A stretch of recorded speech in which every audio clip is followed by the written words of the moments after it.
Para tiyaking magkakasya ang budget sa mga kakainin ngayong araw, alamin na natin ang presyo ng ilang pangunahing bilihin sa palengke. Kasama natin si Carlo Candelaria sa Detalye Live. Carlo? Rise and shine, Joshua. May good news ako sa mga parokyano ng Pag-asa Wet and Dry Market dito sa Quezon City.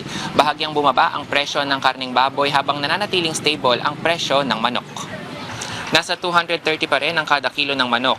Ang baboy bahagyang bumaba sa 330 to 350 pesos per kilo ang laman at ang liempo nasa 370 to 400 ang kada kilo.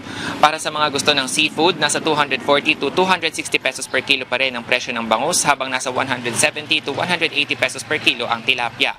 Ang galunggong naglalaro sa 200 to 260 pesos ang kada kilo. Ang hipon nasa 400 to 500 pesos ang presyo depende sa laki at ang pusit ay nasa 400 to 460 pesos per kilo depende rin sa klase. Makabibili rin ng tahong sa 100 pesos per kilo. Nasa 8 to 10 pesos naman ang per piraso ng itlog depende sa laki. Pero ito sorry na agad, medyo nagkaroon ng paggalaw sa presyo ng gulay. Ang bawang nasa 150 to 160 pesos ang kada kilo habang nasa 110 pesos ang kada kilo ng sibuyas na pula at puti. Ang kamatis naglalaro sa 70 to 80 pesos per kilo at narito naman ang presyo ng ilan pang mga pangunahing gulay. Ang 83 taong gulang na si Mila, araw-araw namimili dito sa palengke bilang exercise na rin niya.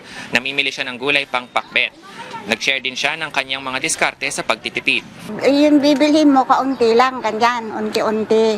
Tama lang sa pagkain, ganun, sa para hindi mabulok, ganyan. Ayon sa ilang nagtitinda ng gulay dito, bahagyang tumaas ang presyo ng ilang gulay, partikular ang mga highland vegetables gaya ng repolyo at pechay bagyo. Bahagyan naman bumaba ang presyo ng karne.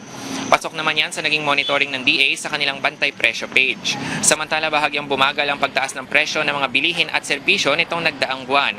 Ayon sa Philippine Statistics Authority o PSA, bumagal ang inflation mula 7.2% noong Abril sa 6.8% noong Mayo, kung saan nasa 4.5% ang January to May average inflation rate. Binigyan din ng Department of Economy, Planning and Development o DepDev ang magandang epekto ng mga napapanahon at targeted na mga programa ng pamahalaan at ang whole of government approach sa pangunguna ni Pangulong Ferdinand R. Marcos Jr. Gaya na lamang ng Uplift o Unified Package for Livelihoods, Industry, Food and Transport, gaya ng Service Contracting Program, pagbibigay ng fuel subsidy sa mga tsuper at iba pa. Kasabay ng sunod-sunod na rollback sa presyo ng langis nitong mga nakaraang linggo at pagsasaayos ng mga transport costs ng gobyerno, nakakatulong ito para mapabagal ang patuloy na pagsipa ng presyo ng mga bilihin sa merkado. Samantala, Joshua, patuloy pa rin yung bentahan ng 20 pesos per kilo na bigas sa mga Kadiwa ng Pangulo outlet sa buong bansa. Maaari niyo pong bisitahin ang Facebook page ng Kadiwa para alamin ang pinakamalapit na outlet sa inyong lugar. At yan man ang pinakasariwang balita mula rito sa Pag-asa Wet and Dry Market sa Quezon City. Balik sa inyo. Maraming salamat, Carlo Candelaria.